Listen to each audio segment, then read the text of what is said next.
So welcome to Mugello. We're here for three reasons. One, we're going to ride the new M1000RR, which is new from BMW for 2023. Two, we can compare it to the S1000RR because we've got both bikes here. And three, we're at the BMW Race School. I've got Troy Corser as an instructor, so hopefully he's going to make me go around Mugello faster than I ever have done before. So we've got 3 days of intensive testing here in Mugello. Perfect track, perfect weather, and hopefully I'll break my lap record.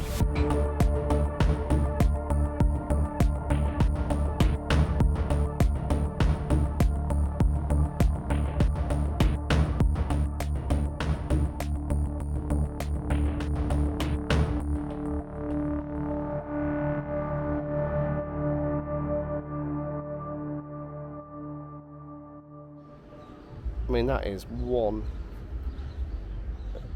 aggressive looking front. Yeah, incredible riding here in Mugello because it's a bike that could stretch its legs, and here at Mugello when you go over the crest you're doing 290, 295, sometimes 300, and you can feel the improved aero package over the S1000. You can feel that improved top speed. It's a faster bike than the S1000RR, which, to be fair, is a fast bike to start with. In terms of handling, it's lighter due to all the carbon, and we've got carbon wheels.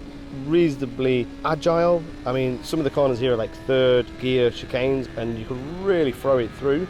And the S1000 is an incredible bike, but this is even lighter and more agile than before. What a stunning bike.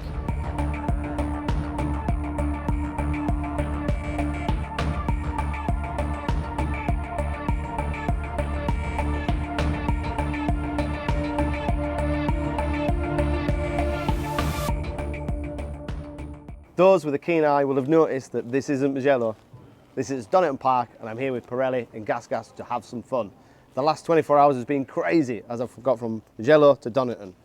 But what an incredible experience at Mugello. Not only did I get to ride the M1000RR, but also I got Troy Corser as an instructor. Welcome to Mugello, which in many people's mind is the best track in the world. To me, it's probably second or third. I mean, nothing beats the TT, but this isn't far off. So what we've been in the classroom with Corser is learning to relax, look ahead, use the throttle to steer by closing the throttle and opening. And also, a bad habit I've got is I keep covering the brake with a feature or two. And Corser's been telling me, once you're broke, get your hand back on the bar and concentrate on your throttle. Not in a two, but it's difficult to break an old habit. Look ahead, look ahead, look ahead. Go deep, deep, deep, deep.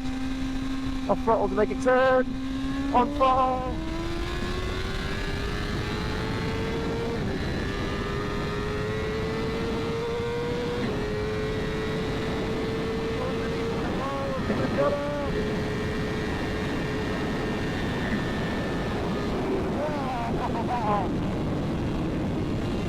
It was a unique opportunity because we could ride the S1000RR and we could ride the M1000RR, and we could ride the bikes back to back at one of the best, fastest tracks in Europe.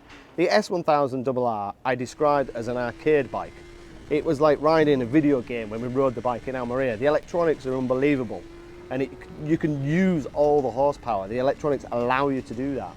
Then you jump on the M1000RR, and I didn't think there would be a significant step because it's a few more RPM and a few kilograms lighter. But that 750 RPM matters when you're at Mugello.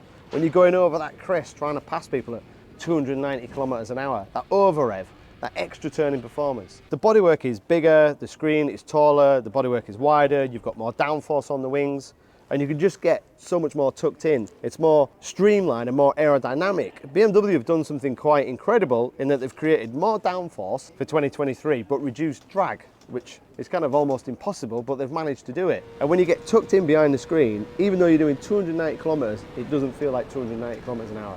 And then the lightness, the carbon wheels, the carbon bodywork, the lightness is 7 kilograms lighter than the S1000RR, but it feels more, especially through that last chicane in Mugello, which is like third gear, through there, left, right. It just changes direction so much easier, so much more fluid. And in terms of looks and appeal, a few people on social media didn't like the big, huge wings and the kind of goofy looking front end, but I think it looks incredible. The carbon package is unbelievable in the flesh. It looks so much better in the flesh than it does in pictures. It looks like an animal. An incredible bike to ride, and you've still got all the incredible electronics of the S1000RR. So you've still got that arcade game kind of feel to the electronics and the rider aids, but now you've just got a little bit more power, a little bit more performance, and the looks. In terms of handling, it's very different from the S1000RR because the S has got semi-active suspension. So when you change the modes, it changes the suspension and it changes the dynamics of the bike. The M1000RR has got conventional suspension that you have to change compression, preload, and rebound.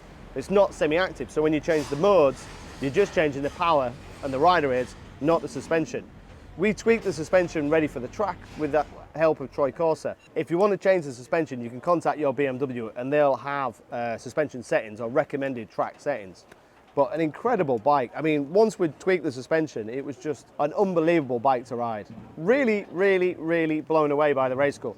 I kind of went there a bit miseducated, thinking I know it all, because I've been riding bikes for so long, but I was kind of completely wrong really. So Mugello I've ridden 2 or 3 times before. First session you have a data logger, you have an instructor, and I thought I'd set a decent pace straight away, and I think my lap times were like 2:12, 2:13, which is a reasonable lap time around Mugello. But then you come in with your instructor and Troy, you look at the GoPro, you look at your lines. It is like being back at school, because every time you come back into the pits, you're sat down, you have a track map, you go through it, and then we have onboards that we can watch, we can chat to Corser, and it is like being back at school.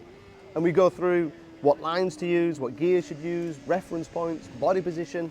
And for me, I'm quite a lazy rider. I didn't realize how lazy I was. And my body position was too slow. I was moving my body at the correct position. There was loads of little tweaks and loads of little secrets that I don't want to divulge too much. It's a bit like going to see a magic show and giving you all the secrets. You've really got to experience the school for yourself. But in terms of lap times, on the end of day 1, I was down to 2:10s comfortably. Then we was down to 2:09, 2:08s. And then on the first session on day 3, I was down to 2:06s comfortably. And we could have pushed on, I think, to 2:04s, 2:05s, which is a fast time around Mugello. And this was on the same bike with the same Bridgestone tyres. We put a new rear in on day 2, but the same front for 3 days. And I set my fastest time on day 3 with a 3-day-old front tyre in. But it wasn't down to me biting the screen or trying anything new. I was actually riding slower and using the techniques the school had taught me. An unbelievable experience, and one I can't praise enough. To sum up the M1000RR, it goes as well as it looks. This is the BMW homologation special that is racing in World Superbikes that Hickman took to the win in the senior. This is the big-winged, race-ready bike. You can literally roll out a pit lane and race this bike. And furthermore, you can tick the BMW accessories and even buy a faster engine, race bodywork, and different wheels. It's an incredible package to start with. The only bike that's going to run this close is the Ducati V4R that we tested just a few weeks ago.